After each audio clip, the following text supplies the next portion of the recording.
ప్రధానమంత్రులను తయారు చేసే విద్యను అందించేది మీరే. నేను కూడా ప్రభుత్వ పాఠశాలల్ని చదువుకొని వచ్చిన, ఎక్కడ కార్పొరేట్ స్కూళ్ళల్లో చదువుకున్నాను కాదు.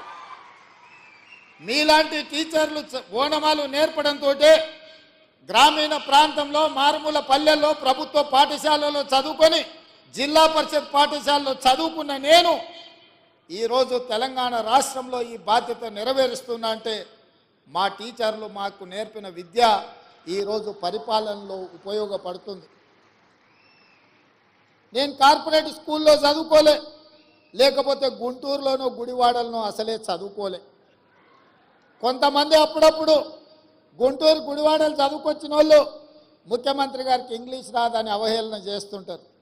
నేను ఒక మాట అడగదలుచుకుని వేదిక మీద నుంచి, చైనా, జపాన్, జర్మనీ ఈ దేశాలలో ఎవరికి ఇంగ్లీష్ రాదు, కానీ ప్రపంచంతోనే పోటీ పడిన అభివృద్ధిని ఈరోజు ఉత్పత్తిని ఆయా దేశాలు అందిస్తున్నాయి.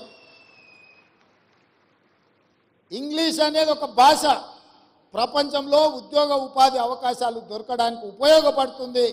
ఆనాడు ఆ రోజు ఆ పాఠశాలలో ఉన్న వసతులను బట్టి మాకు గురువులు నేర్పించిన చదువు మేము నేర్చుకున్నాము.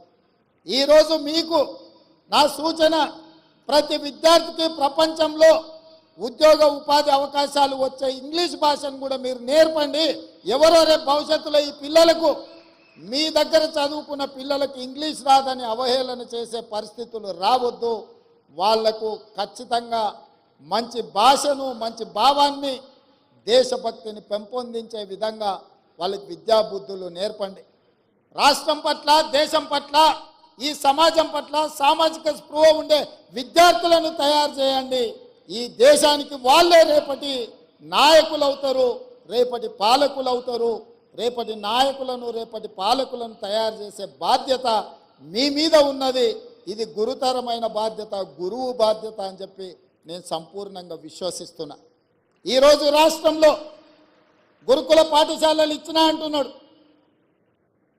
ఎస్సీ, ఎస్టీ, మైనారిటీ, ఓబీసీ గురుకుల పాఠశాలలు ఇచ్చినా అని అంటున్నారు గత పాలకులు. నేను అడుగుతున్న, ఎవరికైనా ఎక్కడైనా మౌలిక వసతులు ఉన్నాయా? అక్కడో ఇక్కడో పిట్టగూళ్ళలోనో పోల్ట్రీ ఫాముల్లోనో ఈ పిల్లలు చదువుకునే పరిస్థితులు కల్పించారు. అందుకే ఒక మోడల్ రెసిడెన్షియల్ విధానాన్ని తీసుకురావాలని మొట్టమొదటి ప్రయోగంగా కొడంగల్ శాసనసభ నియోజకవర్గంలో దాదాపుగా 25 ఎకరాలలో 150 కోట్లతోని SC, ST, minority and OBC residential schools అన్నిటినీ ఒకే క్యాంపస్లో ఒక యూనివర్సిటీ మోడల్లో నిర్మిస్తున్నాం. ఎకరాలలో మైదానాన్ని తయారు చేసి క్రీడా ప్రాంగణాన్ని అందించడం